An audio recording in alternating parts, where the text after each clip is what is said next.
الرحمن الرحیم۔ اسلام کی بنیاد 5 چیزوں پر رکھی گئی ہے۔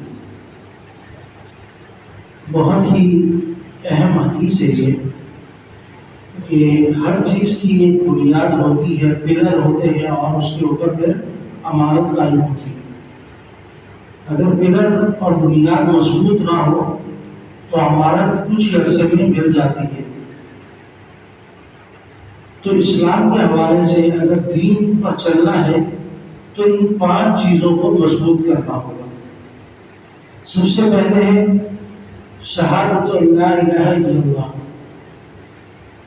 کہ اللہ رب العزت کی شہادت کی گواہی دینا۔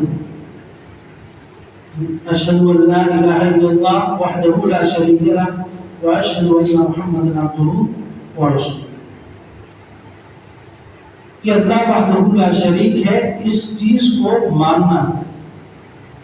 یہ ماننا عملی طور پر بھی ہو اور قولی طور پر بھی ہو، کہ زبان سے بھی آپ مانیں اور عمل بھی آپ کا یہ ہوتا ہے۔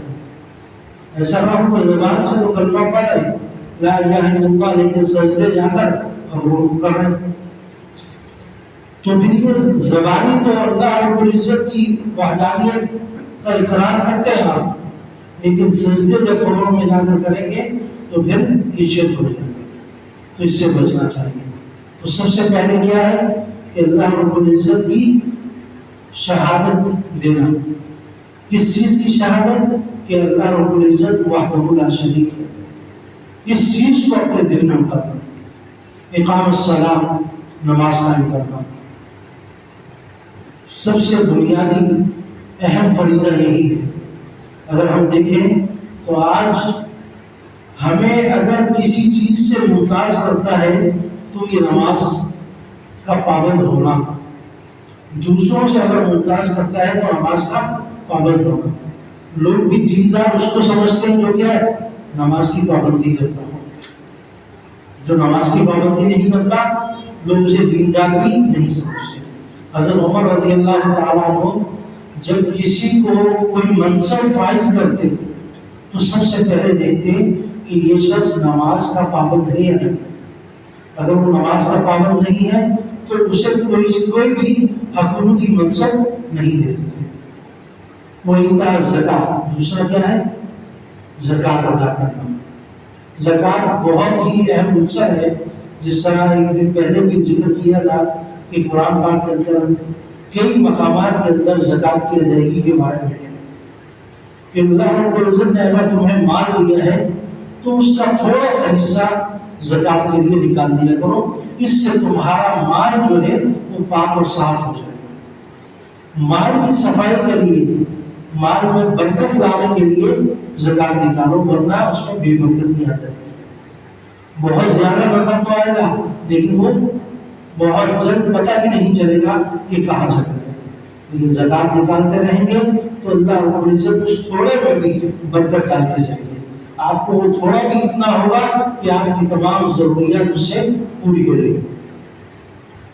وہ صوم رمضان کے روزے رکھنا، یہ بہت اہم ہے۔ تیسرے چوتھے نمبر پر آتا ہے صوم رمضان کے روزے رکھنا، کیونکہ یہ ہم اس امت کا خاصہ ہے کہ پورے رمضان المبارک پورا مہینہ روزے کا ملا ہے۔ تو بڑا ہی بدبخت ہے وہ شخص جو صحت یاب ہو کر، صحت اور تندرستی اس کے پاس ہو اور اس کے باوجود وہ روزے نہ رکھے۔ اور آخری ہے وحج البیت من استطاع الیہ سبیلا، کہ حج ادا کرو اگر تم راستے کا زیادہ راہ رکھتے ہو، یعنی آنے جانے کا اتنا انتظام ہے تمہارے پاس کہ تم چلے جاؤ اور تمہارے پیچھے والے بھی اپنا گزر بسر کر سکے اور تم آرام سے جا کر واپس آ جاؤ، تو اس حالت میں تمہارے پر ضروری ہے کہ تم حج بیت اللہ کرو۔ تو یہ بھی اہم رکن ہے، یہ تمام ملا کر کل 5 رکن بن جاتے ہیں، اسلام کی بنیاد کہلاتے ہیں۔ جس رکن پر اللہ رب العزت نے ہمیں اتارا ہے تو اس کو پورا کرنا ضروری ہے۔ پہلے ابتدائی تو وہ تو تقریباً ہر شخص پر ہی ہوتے ہیں. شہادت دینا، اقامت الصلاۃ، وہ ایتاء زکات، وہ صوم رمضان. ایتاء زکات، زکات کا جو معاملہ ہے، ممکن ہے کسی کے پاس کوئی صاحب نصاب نہ ہو تو وہ زکات نہیں دے سکتا جب ہے ہی نہیں. اگر اس کے پاس اتنی رقم نہیں ہے، مثال کے طور پر آج کل کے اعتبار سے 5,03,000 روپے سے کم ہے یا سونا بھی نہیں ہے اس کے برابر، تو اس صورت میں وہ کیا کرے گا؟ زکات نہیں دے گا. لیکن اگر کسی کی یہاں تک پہنچتی ہے، اس کے پاس سونا بھی ہے یا کچھ اس طرح کی چیزیں ہیں اور وہ پھر پہنچ جاتا ہے اس نصاب تک پیسوں کے ساتھ، تو اس پر زکات آئے گی. وہ صوم رمضان، رمضان کے روزے رکھنا. اور اسی طریقے سے اگر اتنی طاقت ہے، اتنا پیسہ ہے کہ حج ادا کر سکتے ہو تو جا کر حج بھی ادا کرو، ورنہ قیامت کے دن پکڑ ہوگی کہ تمہارے پاس پیسہ تھا، تم پر حج فرض ہو چکا تھا، تم نے حج ادا نہیں کیا.